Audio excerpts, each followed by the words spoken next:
بسم اللہ الرحمن الرحیم۔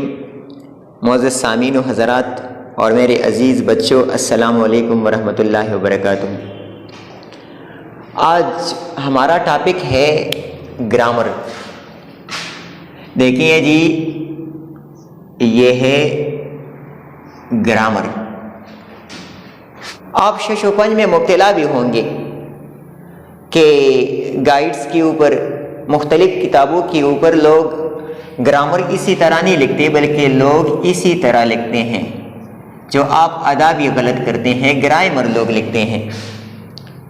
لیکن اگر اصل میں دیکھیں، ریٹن فارم میں جسے ہم املا کہتے ہیں، ریٹن فارم کو ہم اردو میں املا کہتے ہیں، تو اس کی املا یہ ہے، گرامر کو اسی طرح لکھی جا سکتی ہے۔ اس کے علاوہ یہ جو آپ لکھتے ہیں تو یہ غلط ہیں، اور اس کا تلفظ بھی گرامر نہیں ہے، بلکہ اس کا تلفظ ہے، اس کا پروننسیشن ہے گرامر، نہ کہ گرامر۔ دیکھیے، یہ لفظ ہے انگریزی زبان کا۔ ہم اردو والوں نے انگریزی زبان سے یہ لفظ مستعار لیا ہے، جسے آپ ادار اور قرض بھی کہہ سکتے ہیں۔ تو انگریزی میں اس لفظ کا سپیلنگ جو ہے وہ اسی طرح ہے، GRAMMAR۔ اور اگر آپ انگریزی کے اساتذہ کرام سے پوچھیں کہ اس کا تلفظ کیا ہے تو وہ بھی کہیں گے کہ گرامر، گرامر۔ تو دیکھیے، جب وہ گرامر تلفظ ادا کرتے ہیں تو ہم گرامر کیوں نہیں ادا کر سکتے؟ ہم گرامر کیوں غلط لکھتے ہیں؟ سب سے پہلے بات تو یہ ہے کہ میں گرامر ٹیچ کرنے جا رہا ہوں، لیکن گرامر دیکھیے، یہ گرامر نہیں ہے بلکہ یہ گرامر ہے۔ گرامر تلفظ بھی ادا کریں گے اور لکھیں گے بھی اسی طرح۔ دوسری بات گرامر میں یہ ہے کہ گرامر لفظ مذکر بھی ہے اور مؤنث بھی ہے۔ اچھا، اب دیکھیے جی، آپ کو یہ پتا چلا کہ گرامر کا تلفظ کیا ہے۔ گرامر ہم اسے بولیں گے، اس کا تلفظ ہے گرامر، اور اسے لکھیں گے ہم اسی طرح، نہ کہ ہم گرامر لکھیں، جو غلط ہے۔ اصل میں اسی طرح لکھیں گے بھی اور بولیں گے بھی۔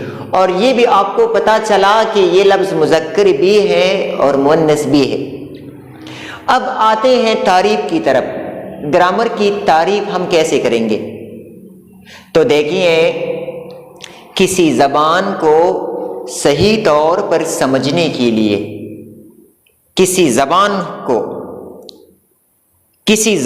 کو مطلب وہ زبان تمہاری اپنی ہے یا پرائی ہے، کسی بھی زبان کو صحیح طور پر سمجھنے کے لیے اسی زبان کی گرامر سیکھنا پڑتی ہے۔ اگر آپ مکمل طور پر کسی زبان کو سیکھنا چاہتے ہیں، چاہے وہ آپ کی اپنی زبان ہے یا پرائی زبان ہے، لیکن اگر آپ مکمل طور پر اسی زبان کو سیکھنا چاہتے ہیں تو ضروری ہے کہ آپ اسی زبان کی گرامر سیکھیں۔ اور دیکھیے جی، گرامر کا کام کیا ہے؟ گرامر ہماری تحریری اور تقریری غلطیوں، دیکھیے جی، آپ کہتے ہیں غلط، اور آپ غلط کی جمع بناتے ہیں غلطیاں۔ غلطیاں غلط ہے، اس کی جمع ہے غلطیاں، اور یہاں پر ہے غلطیوں۔ گرامر ہماری تحریری اور تقریری غلطیوں کی درستگی نہیں، درستی کراتی ہے۔ یہ گرامر کی جامع تعریف ہے۔ گرامر کا کام کیا ہے؟ گرامر ہماری تحریری اور تقریری غلطیوں کی درستی کراتی ہے۔ درستی، درست کرنا، ٹھیک کرنا، ہماری اصلاح کرنا۔ تو اس میں دو چیزوں کو سمجھنا انتہائی ضروری ہے۔ ایک کو ہم تحریر کہتے ہیں اور دوسری چیز کو ہم تقریر کہتے ہیں۔ تحریر سے مراد ہمارا لکھنا ہے اور تقریر سے مراد ہمارا بولنا ہے۔ اگر ہم صحیح طور پر کسی زبان کا لکھنا اور کسی زبان کا بولنا سیکھیں تو وہی زبان ہم مکمل طور پر سیکھ سکتے ہیں۔ دو چیزیں سیکھنا انتہائی لازمی ہے، لکھنا اور بولنا۔ اور آج جو ہمیں دوسری زبانیں نہیں آتی اور ہم گرامیٹیکلی غلطیاں کرتے ہیں تو اس کی اصل وجہ یہ ہے کہ ہمیں اسی زبان کا صحیح طور پر لکھنا اور صحیح طور پر بولنا نہیں آتا۔ دیکھیے جی، اس حوالے سے میں علامہ محمد اقبال کا ایک شعر بورڈ پہ لکھنا چاہتا ہوں۔ وہ فرماتے ہیں کہ ایک ہوں مسلم حرم کی پاسبانی کے لیے نیل کے ساحل سے لے کر تا بخا کے کاشغر۔ ایک ہوں مسلم حرم کی پاسبانی کے لیے نیل کے ساحل سے لے کر تا بخا کے کاشغر۔ اب دیکھیے جی، اگر مجھے صحیح طور پر اردو زبان کا لکھنا اور بولنا آتا ہے تو اس شعر کو صحیح طور پر بولنا اور لکھنا یہ میرے لیے انتہائی آسان ہوگا۔ لیکن اگر مجھے بولنا اور لکھنا نہیں آتا تو میں اسے کبھی بھی صحیح طور پر بول نہیں سکتا۔ دیکھیے یہ کس طرح بولیں گے، ایک ہوں، ایک ہوں۔ ہمارے بعض دوست کہتے ہیں ایک ہوں، بعض لوگ یہ نون غنہ مٹاتے ہیں، ایک ہو۔ یہ ہو کیا ہوتا ہے اور یہ ہوں کیا ہوتا ہے؟ دیکھیے یہ لفظ چار طریقوں سے ہمارے پاس موجود ہے اور ہر لفظ جو ہے اس کا تلفظ ایک دوسرے سے مختلف ہے۔ ایک کو دیکھیے، مثال کے طور پر میں کہتا ہوں تم کیسے ہو، تم کیسے ہو، تلفظ دیکھیے تم کیسے ہو۔ اور ایک ہے میں عادل ہوں، میں عادل ہوں، تم کیسے ہو، تلفظ دیکھیے تم کیسے ہو اور میں عادل ہوں۔ اور ایک یہی ہو اور یہی ہوں ہم استعمال کریں گے مختلف جگہوں پر، لیکن وہاں پر اس کا تلفظ تو اسی طرح ہو رہے گا، لیکن اس کا تلفظ ہم تبدیل کریں گے۔ اور وہ کیسے؟ دیکھیے کسی خواہش یا تمنا کا اظہار کرتے ہیں ہم تو ہم کہتے ہیں کاش ایسا ہو، کاش ایسا ہو یا کاش ایسا ہوتا۔ لیکن یہ مٹائیں آپ، کاش ایسا ہو۔ اب یہ دیکھیے اس کا تلفظ اسی کی طرح ہے، تم کیسے ہو، کاش ایسا ہو۔ یہ عام جملہ ہے اور یہ کیا ہے؟ یہ کسی خواہش یا تمنا کا اظہار اس جملے میں ہو رہا ہے، کاش ایسا ہو۔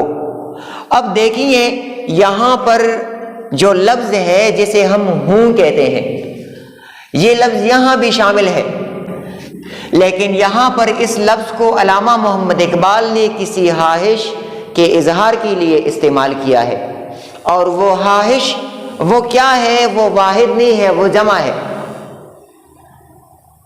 اقبال کی خواہش کیا ہے کہ کاش سارے مسلمان حرم کی پاسبانی کے لیے ایک ہو جائے۔ تو یہاں پر لفظ ہے مسلم، بظاہر یہ واحد لگتا ہے لیکن اصل میں یہ لفظ کیا ہے؟ یہ جمع ہے، اور خواہش کا اظہار جو ہے وہ ہو رہا ہے۔ تو اب دیکھیے جب کسی خواہش کا اظہار ہو رہا ہو اور وہ خواہش وہ واحد نہ ہو، جمع ہو، تب اس کے ہم نون غنہ لگائیں گے، ہو کے ساتھ ہم نون غنہ لگائیں گے اور اس کا تلفظ بھی ہم تبدیل کریں گے۔ تو اس کا تلفظ کیسا ہوگا؟ ہوں۔ دیکھیے میں کہتا ہوں میں عادل ہوں، میں عادل ہوں، اور اس کا تلفظ ہوگا ایک ہوں، ایک ہوں، میں عادل ہوں اور ایک ہوں۔ اب دیکھیے ایک ہوں، یہ تلفظ تو ٹھیک ہو گیا، یہ گرامر کا کمال ہے، یہ مجھے نہیں آتا لیکن یہ گرامر نے مجھے سکھائی ہے یہ چیزیں۔ ایک ہوں مسلم حرم کی پاسبانی کے لیے، اب گرامر نے مجھے یہ سکھایا ہے کہ کے لیے اسی طرح نہیں لکھا جا سکتا، بلکہ کے لیے کو آپ الگ الگ لکھیں گے، اور یہ حمزہ لیے اسی طرح آپ لکھتے ہیں، تو یہ لیے غلط ہے۔ ایک تو آپ الگ الگ لکھیں گے، کے الگ لکھیں گے اور لیے الگ لکھیں گے، لیکن لیے میں یا کے اوپر حمزہ نہیں ہوگا بلکہ اس کی نیچے 2 نقطے لگائیں گے آپ، کے لیے اسی طرح لکھا جا سکتا ہے۔ تو یہ گرامر کا کمال ہے، یہ گرامر نے میری اصلاح کرائی ہے۔ اب نیچے والے مصرے کو دیکھیے، نیل کے ساحل سے لے کر، گرامر نے مجھے یہ بتایا ہے کہ آپ لے کر الگ لکھیں، تو یہ میں نے الگ لکھا۔ اب تا بہا کے کاشغر کس طرح ہم بولتے ہیں؟ تا بہا کے، تا بہا کے یعنی اس خاک سے لے کر اس خاک تک۔ اچھا، تو تا بخا کے کاشغر جب تلفظ ہم ادا کرتے ہیں اور صحیح طور پر ادا کرتے ہیں تو پھر لکھتے کیوں غلط ہے؟ اس کو ہم لکھیں گے تا بخا کے، تا بخا کے کاشغر۔ تو یہ تمام چیزیں مجھے گرامر نے سکھائی ہیں۔ اس کے علاوہ مختلف جملے ہمارے سامنے آتے ہیں مختلف کتابوں میں، مختلف دکانوں کے بورڈز کے اوپر، اور اس میں غلطیاں ہوتی ہیں، لیکن کم خواندہ جو حضرات ہیں، ہمارے اسٹوڈنٹس ہوتے ہیں، تو وہ اسے غلط دہراتے ہیں، پڑھتے ہیں، اور اس کے باوجود اس سے اثر لے کے اسی طرح غلط لکھتے بھی ہیں۔ اور اس میں شامل کیا ہے دیکھیے، بعض الفاظ کو ہماری کتابیں بھی اسی طرح لکھتی ہیں۔ اب یہ کیا ہے؟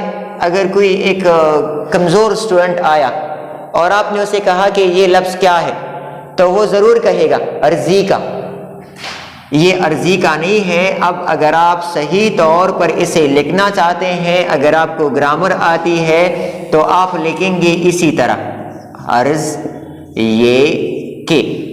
اگر آپ نے اسی طرح لکھا تو کوئی پریشانی نہیں ہوگی۔ اس کے علاوہ ایک اور لفظ ہے جسے ہم اس طرح لکھتے ہیں،